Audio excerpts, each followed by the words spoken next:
100.7. Mix. Agora na Mix. Mix Notícias. As notícias do Brasil e do mundo pra você. Mix Notícias. Mix Campos 100.7, o melhor mix do Brasil. Bom dia, 7:02. Hoje é quarta-feira, 15 de janeiro de 2020. Câmara Municipal aprova orçamento 2020 com remanejamento de 20%. Dívida com hospitais contratualizados ainda não foi quitada e saúde agoniza. Governo quer obter 150 bilhões de reais com privatizações em 2020, diz secretário. Salário mínimo passará de R$ 1.039 para R$ 1.045 a partir de fevereiro. A área com alerta de desmatamento na Amazônia sobe 85% em 2019 ante 2018, segundo o INPE. A inauguração da Estação Antártica Comandante Ferraz, adiada ontem, pode acontecer hoje. Dólar recua nesta terça-feira com menos 0,28%, vendido a R$ 4,13. A arroba do boi gordo se mantém negociada a R$ 180,50 à vista no estado do Rio. Mais um dia de alta na cotação da saca de 50 quilos do açúcar cristal, negociada ontem a R$ 73,02, com alta de 0,48%. Mix Notícias. A Câmara de Campos aprovou na tarde de ontem a Lei Orçamentária Anual 25 dias depois de ter sido reprovada em dezembro do ano passado. Apenas um vereador se absteve do voto. O orçamento 2020 para Campos será de R$ 1,9 bilhão de reais. Também na sessão de ontem foi aprovado com 19 votos favoráveis e 5 contrários o remanejamento de 20% para o prefeito dentro do orçamento do município para 2020. O limite do remanejamento foi a grande polêmica na votação de dezembro. O governo pretendia manter os 30%, enquanto o G8, grupo de dissidentes da base governista, apresentou emenda de 10%. Na época, a tentativa de mudança foi barrada pela CCJ. Com isso, o G8 se uniu com a oposição e reprovou a peça orçamentária. Após o período de fim de ano, a oposição apresentou uma emenda para levar o limite para 15%. Após conversa com o presidente da casa, houve entendimento para que o remanejamento fosse de 20%. Parte do G8 também entrou no consenso para aprovação. Diretores dos hospitais contratualizados de Campos estavam na expectativa da votação da Lei Orçamentária Anual, que foi aprovada ontem. Na semana passada, a Prefeitura anunciou que já havia recebido os recursos federais do SUS referente aos atendimentos das unidades, mas só poderia repassar após a aprovação da lei. Os gestores não concordaram com a justificativa do poder público, mas aguardam o recebimento quanto antes. Paralelamente, aguardam posicionamento do município para agendar o pagamento da complementação. Algumas unidades conseguiram receber os valores de alguns meses após a intervenção judicial e outros ainda estão sem receber desde outubro do ano passado. Mix. O Ministério da Economia anunciou na última terça-feira, dia 14, que o governo pretende vender cerca de 300 ativos públicos em 2020. A meta inclui empresas controladas pelo governo, como a Eletrobras, além de subsidiárias, coligadas e participações societárias. Com as transações, o governo espera obter 150 bilhões de reais. O anúncio foi feito pelo secretário especial de Desestatização e Desinvestimento, Salim Matar. Segundo ele, o Banco do Brasil, a Caixa Econômica Federal e a Petrobras não serão privatizadas. Os Correios estão na lista de privatizações, mas a venda é prevista para o fim de 2021. Em 2020, vamos ter uma meta ousada para atingir em termos de valor e de empresas, disse. Para isso, o governo deve enviar um projeto ao Congresso Nacional em fevereiro, propondo um fast track, caminho rápido para a venda dos ativos públicos.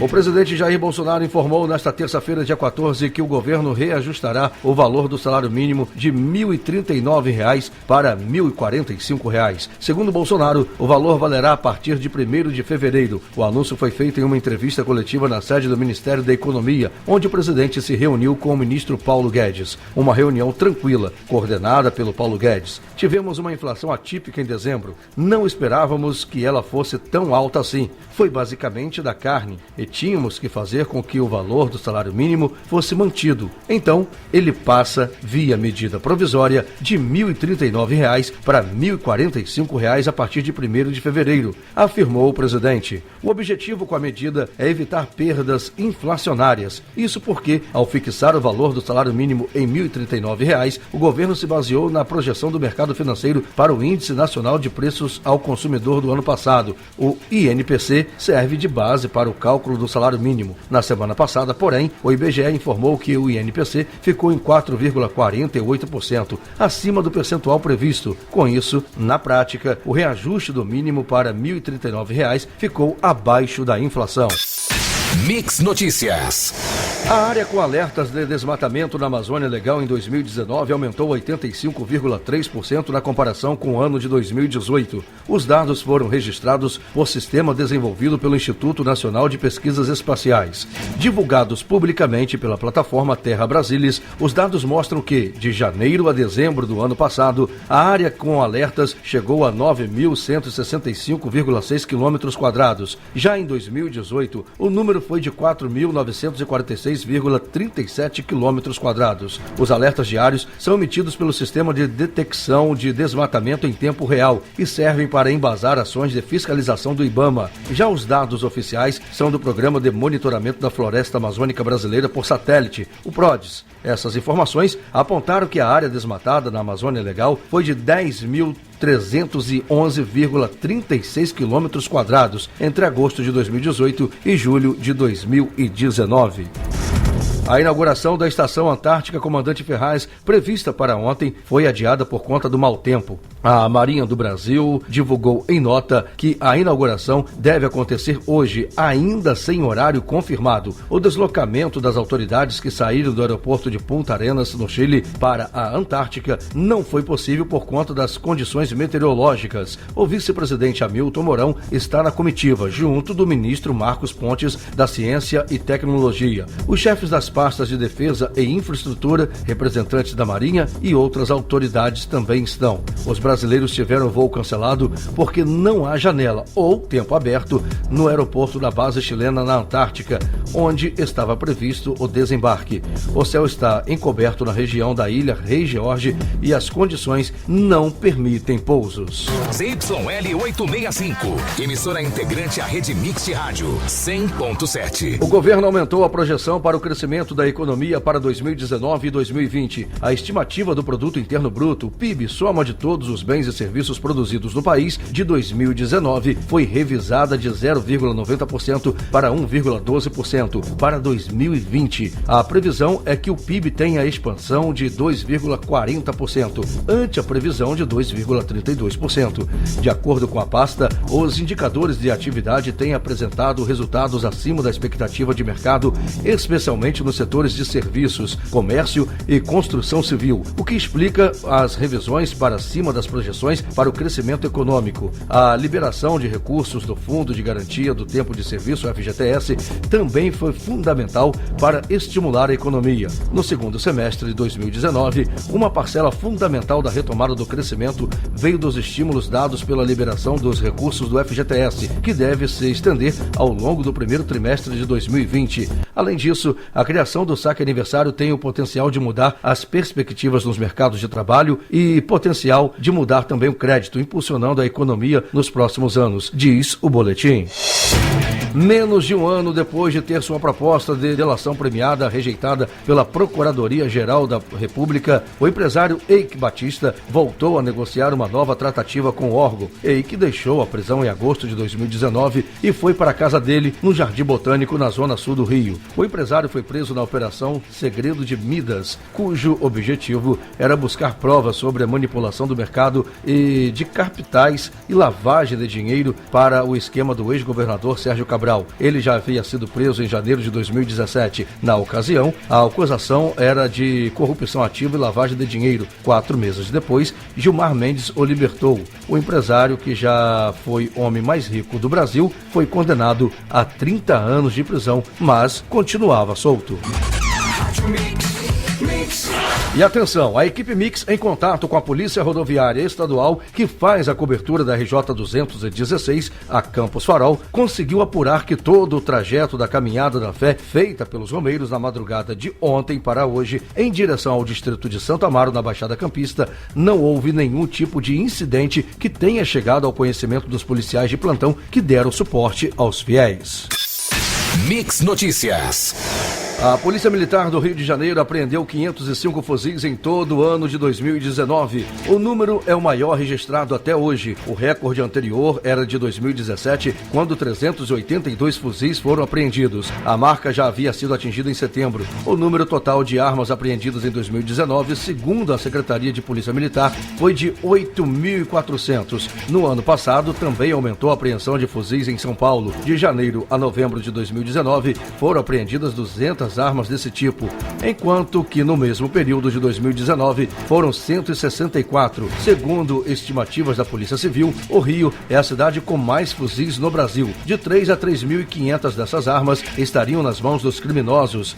Conforme mostra a informação, a arma poderosa é usada por países em guerra ou que enfrentam o terrorismo. No Rio, passou a fazer parte da rotina dos moradores, tanto em patrulhamentos de rotina quanto em operações policiais. Em março, no dia em que foram presos Rony Lessa e Elcio de Queiroz, acusados de terem matado a vereadora Marielle Franco no centro do Rio em 2018, 117 fuzis M16 foram encontrados desmontados em caixas dentro de uma casa no Meier, zona norte da cidade. Eles eram de Rony Lessa e estavam na casa de um amigo do PM reformado, acusado de ter atirado contra a vereadora. Segundo o delegado Marcos Amin, titular da Delegacia Especializada em Armas, Munições e Explosivos, as armas eram falsificadas, mas funcionavam. O destino das armas é investigado pela Polícia Civil. Um dos operadores do ex-governador do Rio, Sérgio Cabral, do MDB, Sérgio de Oliveira Castro, se tornou delator na Lava Jato. A homologação da colaboração premiada de Serjão, como é conhecido, foi feita em setembro, mas só foi comunicada à Justiça Federal do Rio na segunda-feira, dia 13. O anúncio da colaboração foi anunciado pelo juiz Marcelo Bretas na terça-feira, ontem, dia 14. Com isso, o magistrado anunciou que vai suspender os interrogatórios marcados para esta terça-feira, para ontem, inclusive o do ex-governador Luiz Fernando Pezão, que chegou à 7ª Vara Federal Criminal no início da tarde. O ex-governador foi implicado por Serjão, cujo interrogatório estava previsto para quarta, dia 15, hoje, e foi antecipado em um dia. Serjão, antes mesmo da oficialização da delação, já havia citado Pezão. Atenção, a informação que a gente traz para você agora é que a equipe Mix, que já está chegando em Santo Amaro, nos informou que a movimentação na RJ 216, a Campos Farol, está bem tranquila. Porém, pede muita atenção aos motoristas, porque foi observado que tem muitos ciclistas passando pelos acostamentos, pelas laterais da pista. Daqui a pouco nós teremos mais informações e já diretamente do distrito do Padroeiro da Baixada Campista, Santo Amaro, que movimenta muito a região por conta dessa tradicional festa de fé e devoção que traz fiéis de várias regiões do país.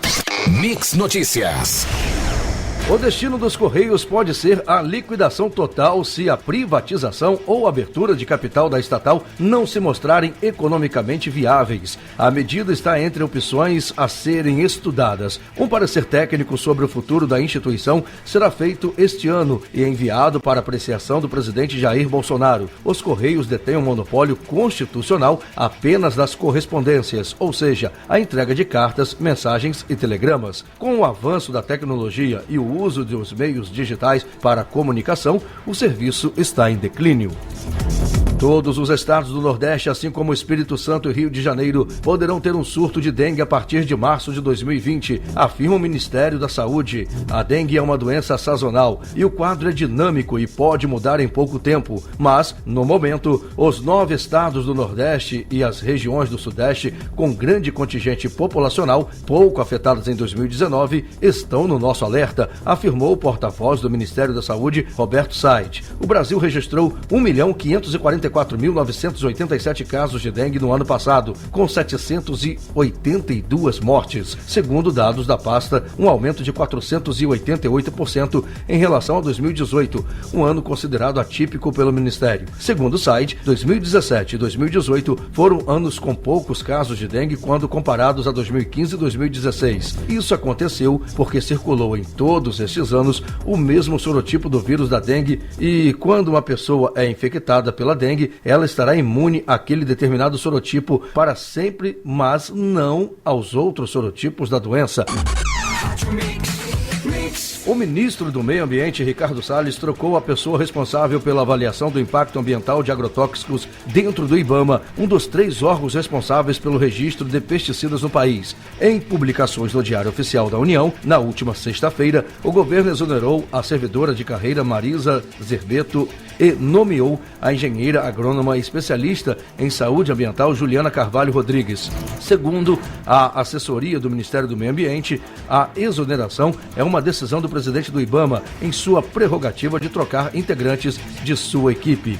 Juliana Carvalho Rodrigues, nova responsável pela avaliação de agrotóxicos no Instituto, já trabalhou para o Ministério da Saúde e para a Fundação Nacional de Saúde como consultora em projetos voltados para analisar áreas contaminadas por pesticidas.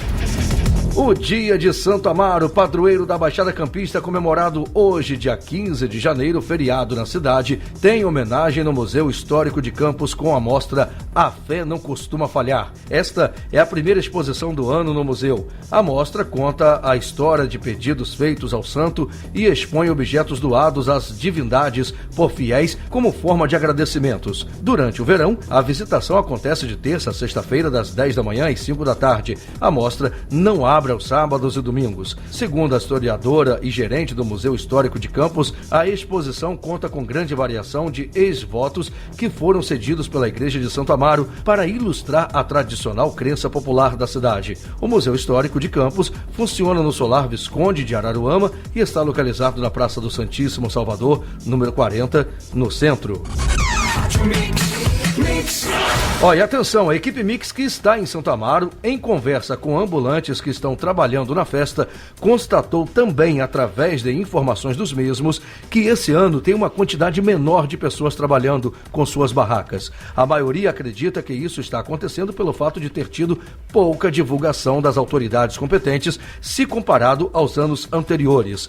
Ainda em relação à festa de Santo Amaro, a nossa equipe também constatou que ainda tem alguns romeiros caminhando e já bem próximos de chegarem à igreja de Santo Amaro para concluírem suas caminhadas de fé. Você ouviu Mix Notícias.